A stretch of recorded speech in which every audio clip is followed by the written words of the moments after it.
يا أيها الذين آمنوا اتقوا الله ولتنظر نفس ما قدمت لغد واتقوا الله إن الله خبير بما تعملون. صدق الله مولانا العظيم. قال النبي صلى الله تعالى عليه وسلم أنه قال: لو تعلم البهائم ما تعلمون من الموت لما أكلتم منا سبينا.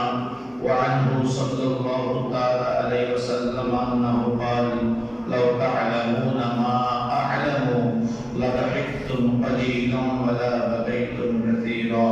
صدق رسوله النبي الحبيب الكريم ونحن على ذلك من الشاهدين والشاكرين والحمد لله رب العالمين. رب صل وسلم وبارك عليه. উপস্থিত হযরত উলামায়ে কেরাম, সম্মানিত মুসলিম নিজাম, তলবুল ইলম মাসুম বাচ্চারা, পর্দার আড়ালে পর্দানশীল মুসলিম মুসলমান মা বোনেরা, আসসালামু আলাইকুম ওয়া রাহমাতুল্লাহি ওয়া বারাকাতুহু।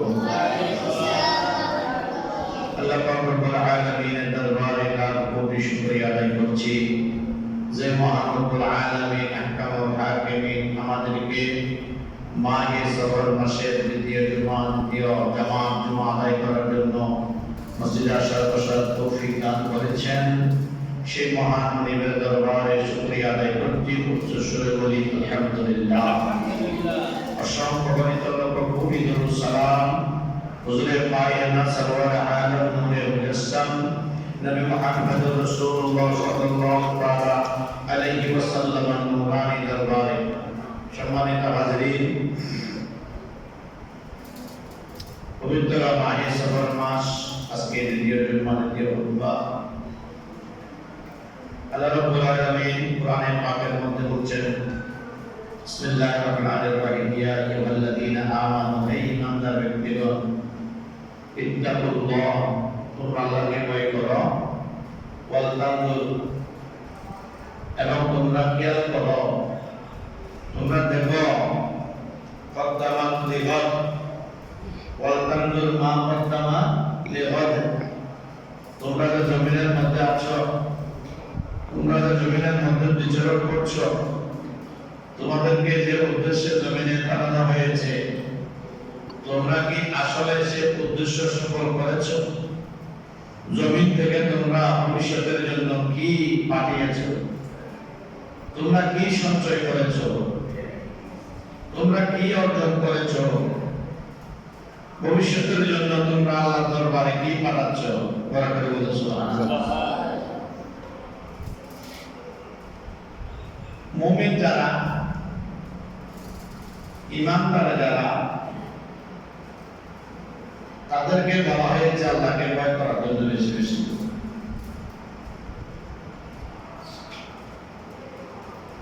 হযরত সাইয়েদনা ফারুক আযম রাদিয়াল্লাহু তাআলা ইসলামের দ্বিতীয় খলিফা ছিলেন,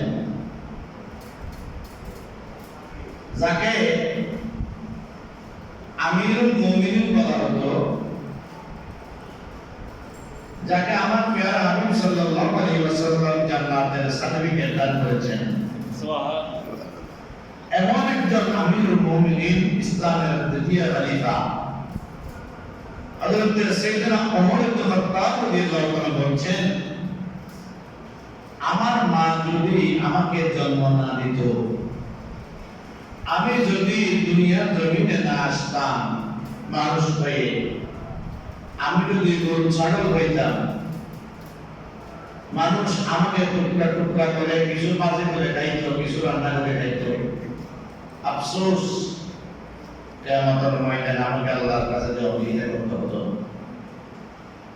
দেখেন, যিনি ইসলামের দ্বিতীয় খলিফা আমিরুল মুমিনিন, তিনি বলছেন এই কথাটা, কিয়ামতের ময়দানে আমাকে জবাবদিহি করতে হতো না। কিয়ামতের ময়দানে এটা স্বাভাবিক মনে করবেন না। এটা খুব গুরুত্বপূর্ণ একটা জায়গা, যে জায়গার মধ্যে আপনাকে আমাকে দাঁড়িয়ে থাকতে হবে, যে জায়গার মধ্যে আমাকে আপনাকে হিসাব নিকাশের মধ্যে ব্যস্ত দিন কাটাতে হবে, যে জায়গার মধ্যে আপনাকে আমাকে চোখের পানি ফেলতে ফেলতে গায়ের গাম ঝরতে ঝরতে হাঁটু পর্যন্ত, কোমর পর্যন্ত, কান পর্যন্ত, কান পর্যন্ত, মাথার উপর পর্যন্ত হয়ে যাবে, সেই কঠিন মুসিবতের দিনকে স্মরণ করে তিনি বলছেন, ওই কিয়ামতের ময়দানে আমাকে আল্লাহর দরবারে জবাবদিহিতা করতে হতো।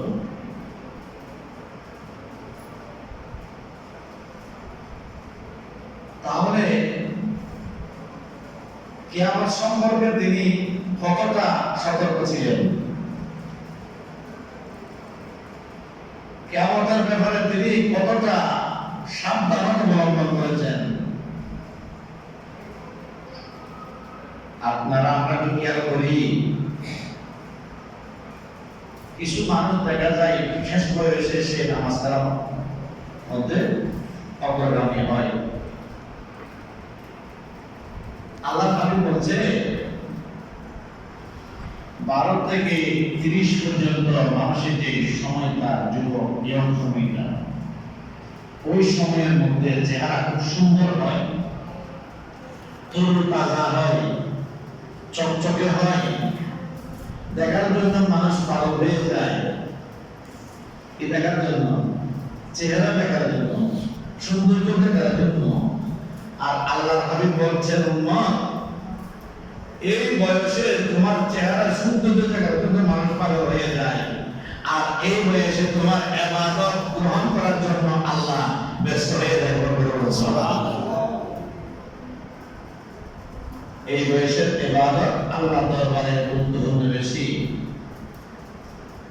মানুষ বুঝে না, শেষ বয়সে এসে নামাজের মধ্যে কি হয়, দীক্ষিত হয়, নামাজকে গ্রহণ করে। অনেক মানুষ দেখা যায় শেষ বয়সে নামাজ পড়তে গিয়ে চেয়ারের মধ্যে বসে পড়তে হয়, বলে আমার পড়তে বসতে পারছেন না। অনেক মানুষ দেখা যায় বয়সে গিয়ে খুশিতে করতে পারে না, ভালো করে দাঁড়াতে পারে না। ইমাম সাহেবকে জামাত শুরু করার আগে পিছনে তাকাতে হয়, যদি কোনো অসুস্থ হয়, বৃদ্ধ মুরব্বী থাকে, তাহলে কেরাত শুরু করতে হবে, অন্যথায় কেরাত বড় করলে সারা যাবে। আল্লাহ হাবিব বলেছেন, ইমাম সাহেবের কাজ হচ্ছে নামাজ শুরু করার পূর্বে পিছনের দিকে তাকানো, যাতে বয়োবৃদ্ধ অসুস্থ ব্যক্তি যদি নামাজ লাগে কেরাতি করার জন্য, সংক্ষেপ করার জন্য, ছোট করার জন্য, যাতে এই ভাগ করতে গিয়ে কোনো মানুষ কি না পায়, কষ্ট না পায়, কষ্ট না। আল্লাহর দরবারে এজন্য বলছেন, যুবক বয়সের ইবাদত আল্লাহর কাছে গুরুত্বপূর্ণ বেশি। বরকত করি সুবহানাল্লাহ। হযরত জিবরাইল আমিন আলাইহিস সালাতু ওয়াস সালাম আল্লাহর নবীর কাছে আসলেন। আল্লাহর নবী বলছেন, জিবরাইল, আসমান থেকে যে কয়টা পানির ফোঁটা ঝরে করতে পারবানি বলা, আল্লাহর জমিনে যতগুলো পানির ফোঁটা পড়ে, আমি জিবরাইল প্রত্যেকটা ফোঁটা রাখার ক্ষমতা রাখি। সুবহানাল্লাহ। ইয়া রাসূলুল্লাহ, গুরুত্বপূর্ণ একটা কথা আপনি আমাকে প্রশ্ন করলেন, একমাত্র একটা প্রশ্ন করলেন। আসমানের পানির ফোঁটা নিয়ে জিবরাইল গড়ার ক্ষমতা রাখি। আল্লাহর রাসূল, আপনাকে আমি আরেকটা খবর জানিয়ে দিতে চাই, আপনার উম্মতেরা যুবক বয়সে নারী পুরুষরা যে ইবাদত আল্লাহর দরবারে করে, আমি জিবরাইল ওই ইবাদত বন্দেগী গণার ক্ষমতা রাখি না। সুবহানাল্লাহ। হযরত রাবিয়া বসরি মহিলাদের মধ্যে অন্যতম একজন মহিলা ছিলেন। হযরত রাবিয়া বসরি যার কাছে বিক্রি হয়েছেন, ওই মালিক ছিল বড় জালেম, বেশি কাজকর্ম করাইতো, কাজকর্ম করাইতেন, কষ্ট দিতেন। যখন সারাদিন কাজকর্ম শেষ করে রাবিয়া বসরি ঘরের মধ্যে প্রবেশ করতেন, খানা কম গ্রহণ করতেন। সামান্য খাবার গ্রহণ করার পরে সারা রাত ধরে আল্লাহর ইবাদতে মগ্ন থাকতেন। সুবহানাল্লাহ। সারাদিন কাজ করতেন, সারা রাত দিতেন। একদিন রাবিয়া বসরির মালিক রাতের অন্ধকারে ঘুমনে এসে রাবিয়া বসরির বলে তাকাইলেন। তিনি দেখতে পেলেন রাবিয়া বসরি শুই নাই, দাঁড়িয়ে আছে আল্লাহর দরবারে, দণ্ডায়মান হয়ে চোখের পানি ছেড়ে দিল। চোখের পানি আল্লাহর হয়ে কান্না করতেছেন। স্বামী গ্রহণ করে নাই, সন্তান সন্ততি ছিল না, একমাত্র মেহবুবকে পাওয়ার জন্য, যার জন্য পাগল হয়েছে, ওই আল্লাহকে পাওয়ার জন্য সারা রাত ধরে নামাজ পড়তেন। মালিক লক্ষ্য করলেন রাবিয়া বসরির ঘরের উপরে নিচে কোনো বাতি নাই, দেখা যায় তার ছাদের উপর থেকে নুরানি একটা বাতি জ্বলতেছে। রাবিয়া বসরির সমস্ত ঘরটা ওই নূরের বাতিতে আলোকিত হয়ে গেছে। সুবহানাল্লাহ। পরের দিন সকালে মালিক রাবিয়া বসরিকে আজাদ করে দিলেন, যাও, তোমাকে আর গোলামি করতে হবে না, দাসীমানের কাজ করতে হবে না, তোমাকে বিদায় দিলাম। এবং হযরত সুফিয়ান সৌরি বড় মুহাদ্দিস, হযরত আর অন্যান্য সাহাবায়ে কেরাম, সাইয়্যিদ ইবনুল মুসাইয়্যিব সহ অনেক সাহাবায়ে কেরাম ওনাকে বলতে লাগলেন, ও রাবিয়া বসরি, ঘরের উপর দিয়ে পানি পড়ে, তার দিকে বেড়া নাই, তার দিকে বেড়া নাই, আমরা তোমার আপনজন যারা আছে তারা অত্যন্ত টাকা পয়সার মালিক, ওনাকে বলে যদি তোমার জন্য একটু ভালো করে বন্দোবস্ত করতে পারি, তোমার মতামত। রাবিয়া বসরি বললেন, দেখো, দুনিয়ার সুখ শান্তি আমার প্রয়োজন নাই, যার জন্য আমি পাগল হয়েছি ওই মহান রব্বুল আলামিন যদি আমাকে খুশি করে, আমি আল্লাহকে যদি খুশি করতে পারি, এর থেকে চাইদা আমার কোনো কিছু নাই। সুবহানাল্লাহ। এই রাবিয়া বসরি যখন হজ করতে যাচ্ছিলেন, হামাগুড়ি দিয়ে দিয়ে খানে কাবার দিকে অগ্রসর হতে লাগলেন। আল্লাহ বললেন, ও খানে কাবা, কার জন্য দাঁড়িয়ে আছো? অগ্রসর হয়ে সামনে চলে যাও, আমার রাবিয়া বসরি তোমাকে তাওয়াফ করার জন্য আসতেছে। উচ্চ আওয়াজে বলুন সুবহানাল্লাহ। এই যুগের বান্ধবটাকে রাবিয়া বসরি যেতে পারে না, তাকে পর্দা যেতে পারে না। হযরত বিবি আসিয়া ফেরাউনের স্ত্রী, যেদিন ফেরাউন বিবি আসিয়াকে ঘরের মধ্যে বিবাহ করে নিল, এখন তো অনেক ছেলেরা সন্তানরা বিয়ের পরে তাড়াতাড়ি বউকে পাওয়ার জন্য প্রথম প্রচলিত বলে আমার মহা নিয়ে দাও। তৎকালীন সময়ে ব্যবস্থা ছিল না, বিয়ে করানোর পরে মা অথবা বোন ওই কন্যাকে প্রতিদিন কি করতেন, রাখতেন, এরপরে স্বামীর কাছে হস্তান্তর করতেন। হযরত আসিয়া রাদিয়াল্লাহু তাআলা 2-3 দিন সময় পাইলেন, আল্লাহর দরবারে দোয়া করলেন, মাওলা, এই ফেরাউন তো বড় মারাত্মক মানুষ, সে তো কোনো মুসলমান নাই, ইমানদার নাই, সে তোমার একাত্মবাদে বিশ্বাস নয়, সে তো নিজের খোদা দাবি করে বসে আছে। আল্লাহ, তোমার কাছে আমি পানা চাই, এই ফেরাউন থেকে তুমি আমাকে রক্ষা করো। সুবহানাল্লাহ। আল্লাহ বলতে দাঁড়াও, ফেরাউনের পুরুষত্ব যে শক্তি পাওয়ার ছিল, আল্লাহ সেটা কেড়ে নিয়ে আসিয়াকে ফেরাউনের ঘরে নিরাপদ করে দিলেন। সুবহানাল্লাহ। এটা কিসের পাওয়া?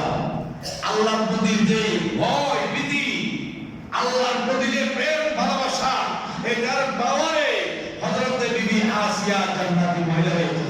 সুবহানাল্লাহ। তো এই যুগের মহিলা কি বিবি আসিয়া হতে পারে না? রাবিয়া বসরি হতে পারে না? আল্লাহ রাসূল বলছেন, উম্মত, তুমি এমন ভাবে ইবাদত করো, আনতা আল্লাহ কান্নাকা তারা।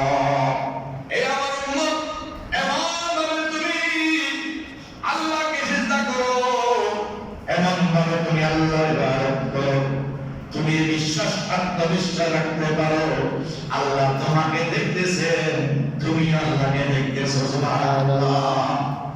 তোমার এই চোখে আল্লাহ দেখার ক্ষমতা নাই ঠিক, কিন্তু আল্লাহ তোমাকে দেখে আছেন। সুবহানাল্লাহ।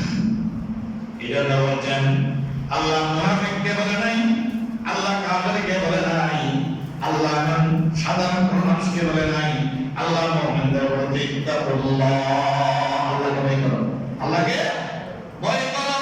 ওয়াল তানজুরু মা কদ্দামাত লিগাদ, আগামী কালের জন্য, কিয়ামতের ময়দানের জন্য সঞ্চয় পাঠাচ্ছ, কিয়ামতের ময়দান যখন কায়েম হবে, চতুর্দিকে মানুষ ইয়া